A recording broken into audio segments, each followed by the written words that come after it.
Hi friends, welcome back. Quest for You is on. I'm Janine and here we are for another episode 206.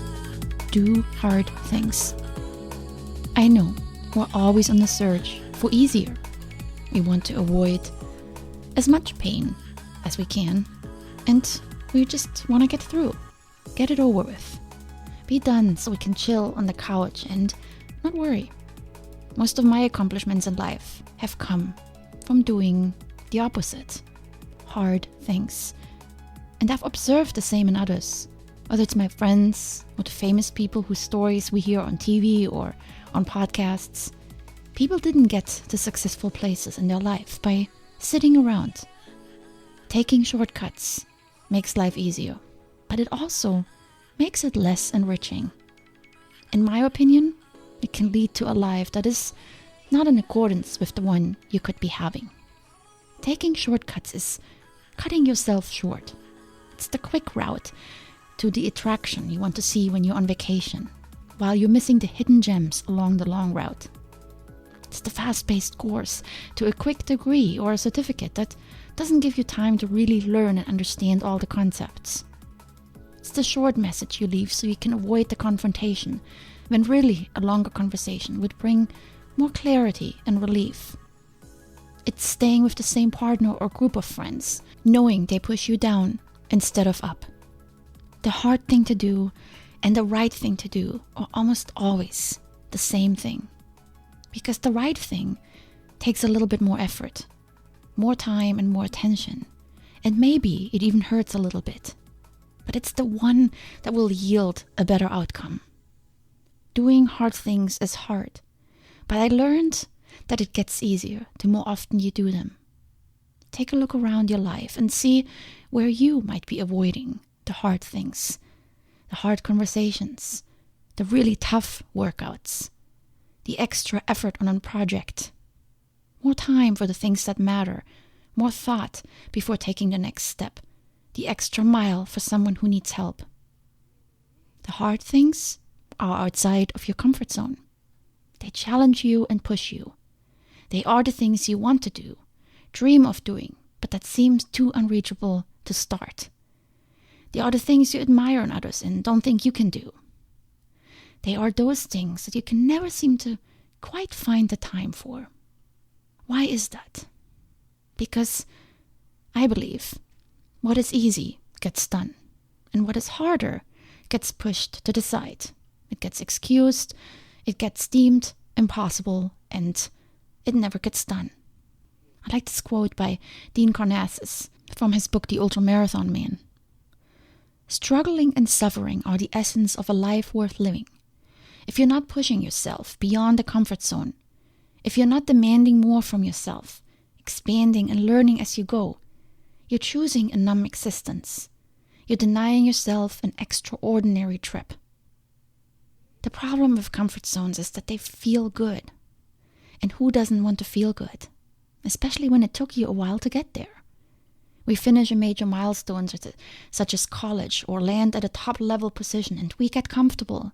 We stop growing, learning, adding new knowledge and experiences. We hit comfort zones when life becomes easy. So to get out of these zones, we need to make an effort.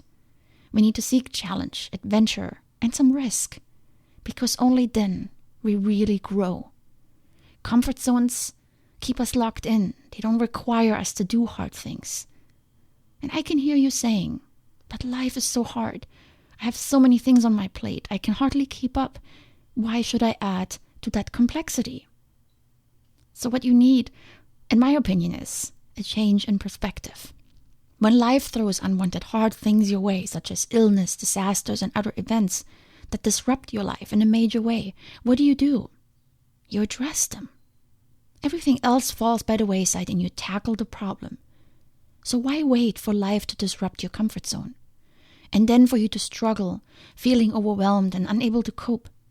Why not practice pushing your boundaries a little bit more regularly by doing something hard? The harder things go beyond what is expected or required. It's not that report that you've been pushing off to the last minute because you don't like spreadsheets, or the taxes that you file the day that they're due, which hopefully you did just here a week ago, or the laundry that piles up in a corner. Those things are not hard. That is simply laziness. Hard is looking beyond your duties and immediate responsibilities. It's seeing a need or a void that requires for someone, like you, to take initiative and fill it. Hard things require you to step up, raise your hand, and lean in. All the while, you're unsure whether it's your turn or within your skill set. You do it anyway. You go the extra mile while nobody's watching. It's often the right thing to do, and you know it. And that's why you get it done. The harder things are not immediately the most profitable ones. It's easy to do something that pays a lot or promises to pay a lot. That's why so many people play the lottery. You just pick a few numbers and off you go. That's why many people skip college or forget about their business idea. Gotta make money. It's immediate. No waiting required. The longer route, the more painful one, the one that requires resourcefulness and creativity, is the one many people refuse to take. Instead, they go for immediate gratification. I used to believe that waiting around is a waste of time. Patience, as you may know by now, is not my strength. And yet, every time I show some patience, I realize that the outcome is a better one. Hard things come with sacrifices. Waiting, putting off immediate rewards for later ones, working hard, giving up some chill time. All these are sacrifices. Ask any entrepreneur and they will happily share the things they had to give up in order for their venture to take off. Moving across the country for that high-paying job you landed while all your relocation expenses are paid, that's not hard.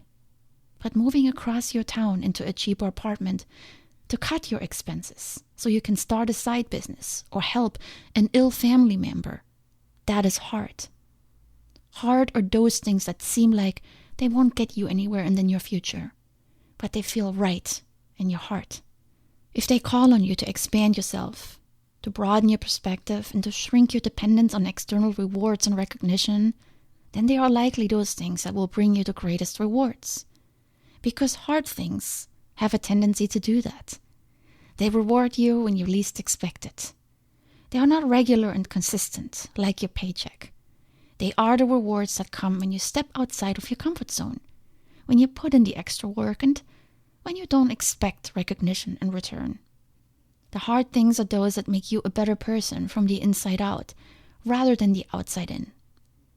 Taking on hard things often does bring external rewards, but first, they change you as a person. They grow you and give you insights that external rewards alone are not able to provide. It's in the doing of hard things that you will find fulfillment rather than in the results they bring. It's the journey that will bring you happiness and not the destination. It's knowing that what you do has meaning and that the nice things that come along with working hard, the material things, the rewards and the recognition, are just nice additions. But your main source of happiness comes from doing the work. So I want to leave you today with a quote which entails a little bit of a shift in perspective. From one of my favorites, if you have listened to my podcasts, you know I adore Rilke. And this is a quote from him. "Perhaps all the dragons in our lives are princesses who are only waiting to see us act, just once, with beauty and courage. Perhaps everything that frightens us is, in its deepest essence, something helpless that wants your love." I love this quote. When I think back of my life and the hard things that I've done, I've often felt that once I started them, they came together so easily that they seemed like they were meant to be. So, what if you change your view and look at the hard things as the ones that are calling on you to take action? They only seem hard because they want to get your attention. And once you start them, they will become something that comes easy to you, because you were meant to do them all along. I believe there's a reason we have an interest in certain things. There's something inside of us that wants us to undertake that exact thing. So if you feel a desire deep inside of you to learn how to snowboard, to travel to a remote place, to take a year off, to start a garden, or any other flame that burns inside of you, I encourage you, go after it.